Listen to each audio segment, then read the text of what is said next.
En los capítulos 9 y 10 de Romanos, el apóstol Pablo habla de su pueblo, el pueblo de Israel. Y el tema de estos capítulos tiene que ver con el rechazo de los judíos, el pueblo de Israel, por su desobediencia, su rebeldía, por estar endurecidos hacia el Evangelio de Cristo. Pero Pablo no habla simplemente del rechazo de aquellos judíos. Él expresa en Romanos 9 y Romanos 10 su gran preocupación por ellos, por la salvación de ellos. Y también el ferviente anhelo y su oración a Dios a favor de su pueblo con respecto a la salvación. Vamos leyendo Romanos capítulo 10, versículo 1. Hermanos, él se dirige a sus hermanos judíos. Hermanos, ciertamente el anhelo de mi corazón y mi oración a Dios por Israel es para salvación. Él está hablando a sus hermanos en Cristo, pero a la vez él tiene en mente los del pueblo de Israel. Esa es su preocupación. Capítulo 9, del 1 al 3, verdad digo en Cristo, no miento, y mi conciencia me da testimonio en el Espíritu Santo que tengo gran tristeza y continuo dolor en mi corazón, porque deseara yo mismo ser anatema, separado de Cristo, por amor a mis hermanos, los que son mis parientes según la carne. ¡Qué expresión de preocupación y de anhelo! Muy, muy, muy fuerte esta expresión. Pero el apóstol Pablo también nos dice a nosotros que debemos examinarnos y debemos examinar nuestro corazón también y ser sinceros. Que ¿cuál es mi anhelo principal en esta vida? ¿Cuál es mi anhelo? ¿Cuál es mi preocupación principal en esta vida? Bueno, él pone el ejemplo aquí de que su preocupación, su anhelo, su oración tenía que ver con la salvación de los judíos, sus hermanos en la carne. Y el ejemplo para nosotros, entonces, es cómo está el anhelo, cómo está la preocupación nuestra por nuestros seres queridos y otros. Dice, Cristo vino al mundo a buscar y a salvarlos perdidos, todos, desde luego. Pero uno necesariamente debe estar pensando en primer lugar de su propia familia, sus propios parientes. Y estar pensando que ellos necesitan el Evangelio de Cristo. Todos los deseos, todos los anhelos, todas las preocupaciones que podamos tener en esta vida son insignificantes cuando son comparados con el anhelo que Pablo tenía, la preocupación que Pablo tenía. Debemos imitar a Pablo. Así es que sería bueno examinar los deseos principales de nuestro corazón. ¿Qué es lo que deseamos? Más que nada, más que todo. Dinero, placeres, popularidad, poder y fama. ¿Cuál será el valor de todas estas cosas cuando estamos delante de Cristo en aquel día final? ¿Cómo se compara todo aquello con la salvación de nuestros seres queridos, otros conocidos, personas que no han obedecido al Evangelio de Cristo? Y déjeme decir, en este contexto, el anhelo y el propósito de nuestra vida de suma importancia es el no ser echado en el lago de fuego. Se usa mucho la palabra perdidos. ¿Eso qué es? Es que si no obedecen al Evangelio, ellos están perdidos porque están viviendo en pecado. No han obedecido al Evangelio. Y si no obedecen al Evangelio y mueren en esa condición, es un pensamiento más que horrible, que serán echados en el lago de fuego, el fuego del infierno. Entonces, el anhelo de suma importancia es esto, de no ser nosotros mismos, ni tampoco los seres queridos y otros muchos que conocemos y amamos, que no sean echados en esta tortura interminable del fuego eterno. Cristo habló franca y abiertamente de este castigo. Él dice en Mateo 5:22, quedará expuesto al infierno de fuego. Mateo 5:29 y 30, mejor te es que se pierda uno de tus miembros, hablando del ojo derecho y la mano derecha, y no que todo tu cuerpo sea echado al infierno. Mateo 10:28, temed más bien aquel que puede destruir el alma y el cuerpo en el infierno.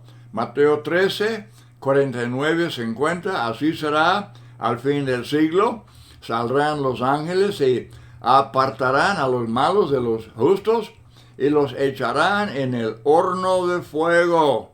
Ahí será el lloro, el crujir de dientes. Es algo que yo dudo que la mente humana pueda imaginar. Una cosa tan terrible, echado en el lago de fuego, y de estar sufriendo ese castigo sin fin. Mateo 25:46, irán estos al castigo eterno. Lucas 16:23-24, murió un hombre y dice que al morir en el Hades, es la región de los espíritus sin cuerpo, no es el infierno, pero es donde van todos al morir, van a este lugar de espíritus sin cuerpo, pero en el Hades alzó sus ojos estando en tormentos, aún en el Hades, y todavía no es echado en el lago de fuego del infierno. Y él está pidiendo misericordia diciendo que está atormentado en esta llama. Bueno, ¿quiénes? Hay que ser sinceros. ¿Quiénes serán echados en el lago de fuego? Bueno, los que no obedecen al Evangelio para obtener el perdón de los pecados, de ser justificados por Dios, recibidos como hijos de Dios y con la esperanza de la vida eterna. Y los que no hacen esto, los que rehúsan obedecer al Evangelio, y así mueren en esa condición.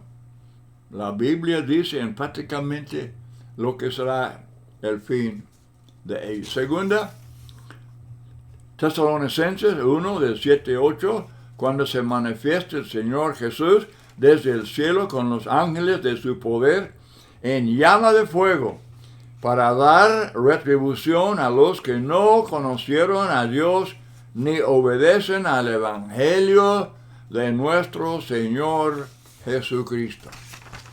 Es lenguaje bien enfático. Primero de Pedro 4:17, Pedro pregunta cuál será el fin de los que no obedecen al Evangelio. Y aquí está la respuesta. Cristo viene en llamas de fuego para dar retribución a los que no han obedecido al Evangelio. Entonces, el anhelo de Pablo, su gran preocupación, su oración ferviente, aún diciendo que él quisiera ser él mismo condenado para poder salvar a su gente. Así es que este es el anhelo, de que no cayeran en esa condenación eterna. Es un lugar espantoso, de sufrimiento, como digo, más allá de la imaginación humana. Y no tiene fin. Es otro concepto. ¿Quién lo puede en verdad comprender? No tiene fin.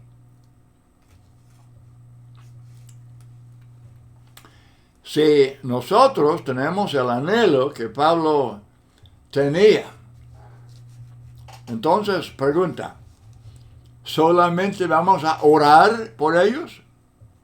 ¿Solamente? Debemos orar por ellos, claro, pero nada más eso. Bueno, el anhelo de Pablo no consistía solamente de palabras, sino de hechos.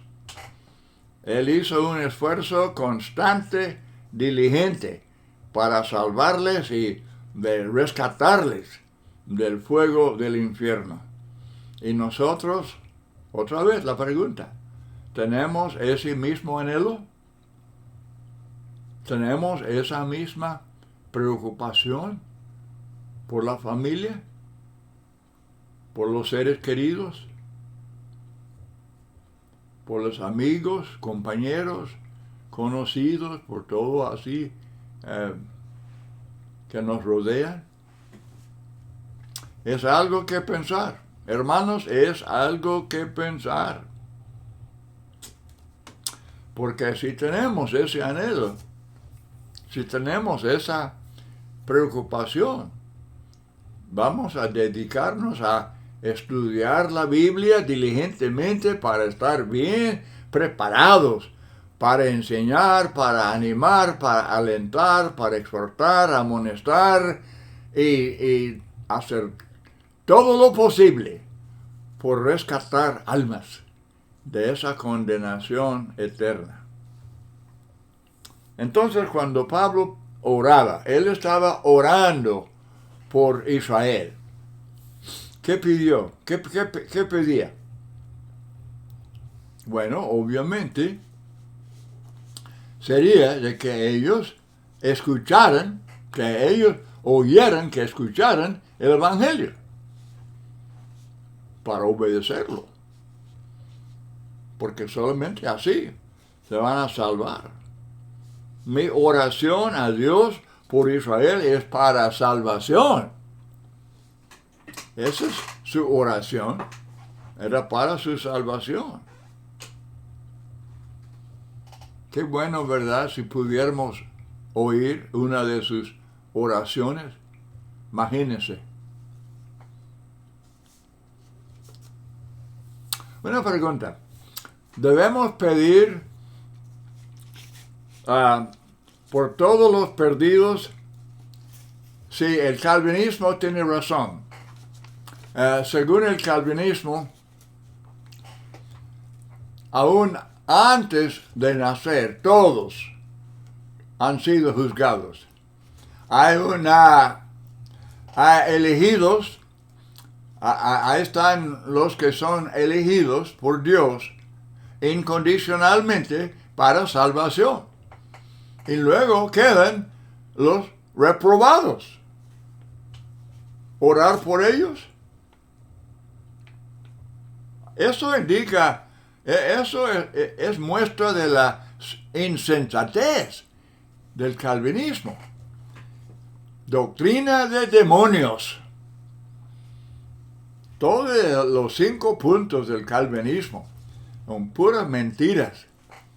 Y tantos millones se han engañado y están viviendo bajo ese sistema.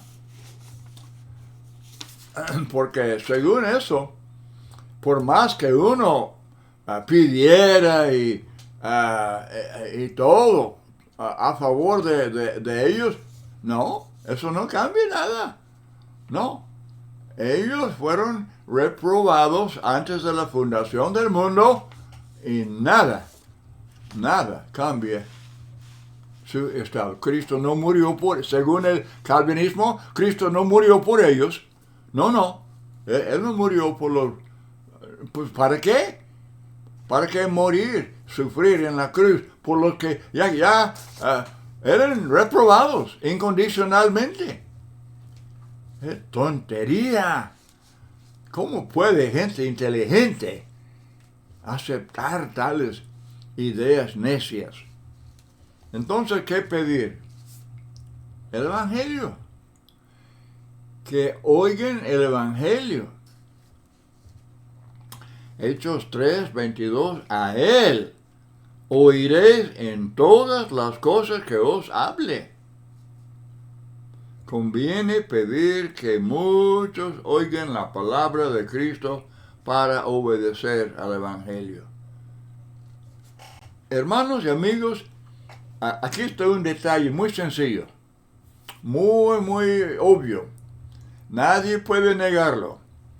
Usted lee el libro de Hechos de los Apóstoles, de principio a fin, 28 capítulos. Y hay varios ejemplos de personas que obedecieron al Evangelio. Y en cada caso, sin excepción, tenían que oír el Evangelio. Oír, entender, creer y luego obedecer. Pero indispensable que todos oigan el Evangelio. Es nada más el principio, es el primer paso. Pero es un paso indispensable, obviamente. Es el paso necesario. Y por eso orar por esta obra, orar por los hermanos que están predicando el Evangelio en las naciones del mundo, orar por el éxito, que haya gente que escuche, que haga caso y que haya buena tierra, que haya corazones que reciban el Evangelio de Cristo. Claro que sí. Orar por eso. Cristo, cuando él estaba orando por los perdidos. En Juan 17, versículo 20, mas no ruego solamente por esto, sino también por los que han de creer en mí por la palabra de los apóstoles. Él está orando por los que han de creer en mí. Era su trabajo, era su obra, era su misión. Él predicó el Evangelio y siempre con la idea de que la gente escuchara. Que él dice, el que tiene oídos para oír, oiga. El que tiene oídos para oír, oiga. Es el primer paso. Porque gente que tiene los oídos cerrados, que oyen pesadamente, no, pues no les ayuda la palabra de salvación. Pensamiento pero muy preocupante. ¿Por qué era defectuoso el celo de los judíos? Pablo en este texto, él dice, yo sé que tienen celo. Él dice que mis hermanos, los judíos, tienen celo, pero era defectuoso. ¿Por qué? Bueno, él dice en Romanos 10:3, porque yo les doy testimonio de que tienen celo de Dios, pero no conforme a ciencia. ¿Qué es la ciencia aquí? Pues obviamente es la palabra de Dios. Es el Evangelio. El Evangelio que fue anunciado por Cristo y los apóstoles. Esta es la ciencia. Para que uno obtenga esa justicia de Dios. Y ellos eran celosos, pero no conforme a ciencia. El celo es bueno. El celo es bueno, pero puede ser mal dirigido. Vemos en Hechos 21:20, ya ves, hermano, cuántos millares de judíos hay que han creído.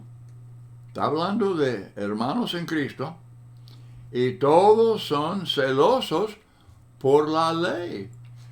Hermanos, les costaba a los hermanos judíos, les costaba hacer distinción entre la ley de Moisés y la ley de Cristo. No era fácil.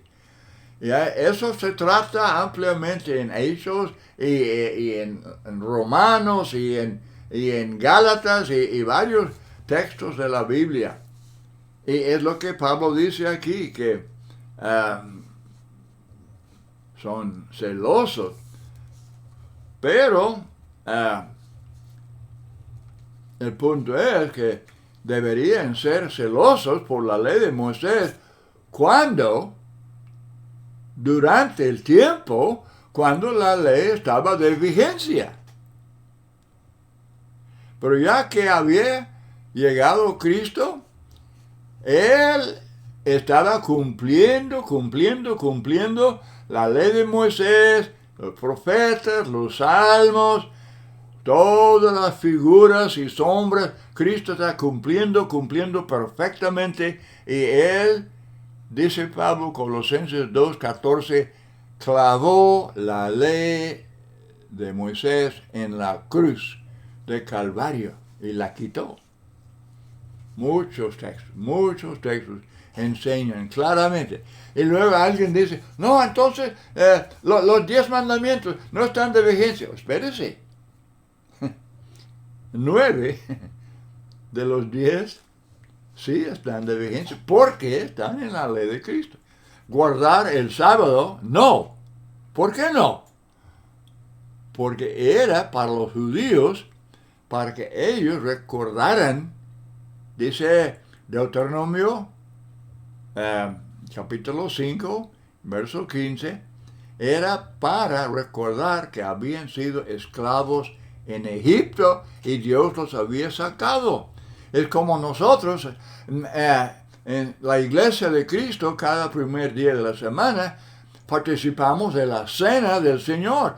Es para conmemorar, así también los judíos, ellos para conmemorar su libertad de Egipto, ellos guardaban el sábado. Pero no hay nadie ahora, no hay nadie que haya sido esclavo en Egipto. Y no, esa ley no es de vigencia, porque fue clavada en la cruz. Hechos 22, 3,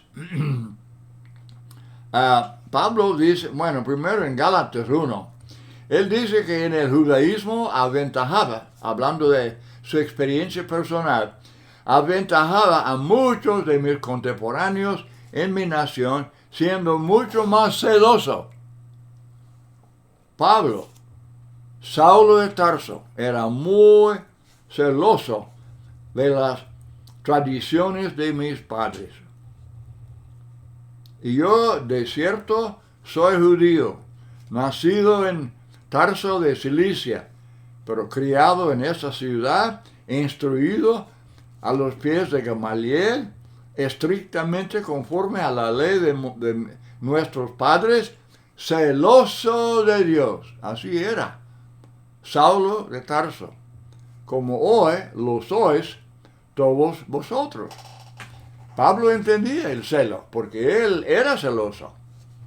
Y ahora, aún más es celoso por Cristo, el Evangelio, y la iglesia de Cristo.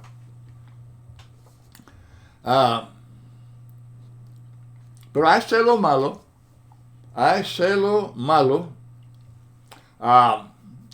Gálatas 4, 17, Pablo dice que tienen celo por vosotros, hablando de los judaizantes.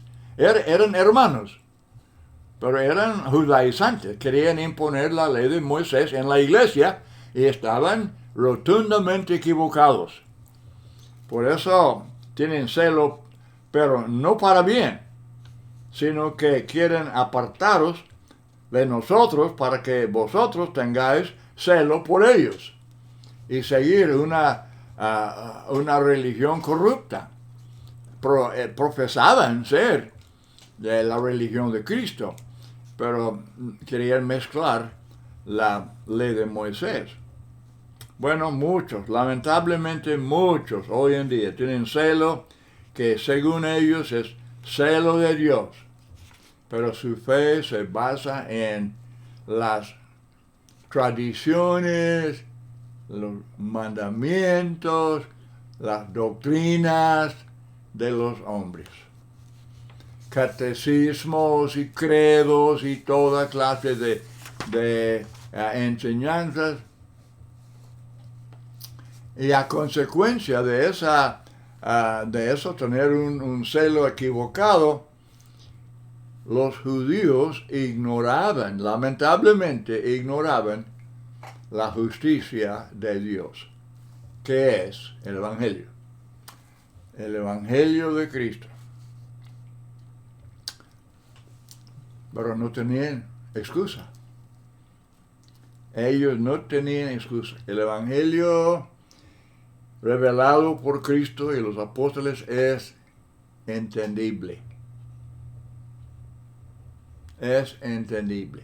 Todo el mundo puede entenderlo y debe aceptarlo y obedecerlo. Oír el Evangelio puro, predicado por los apóstoles.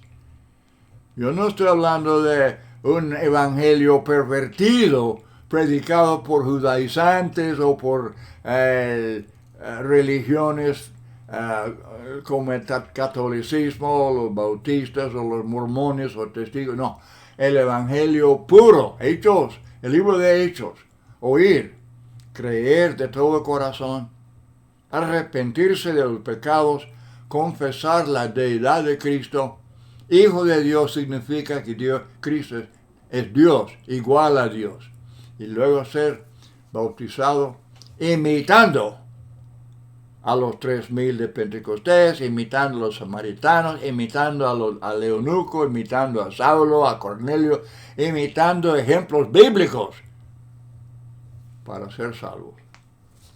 Por favor, tomen muy, pero muy en serio esto. Y ser celoso por el evangelio puro y la salvación propia y la salvación de otros. Muchas gracias y Dios le bendiga.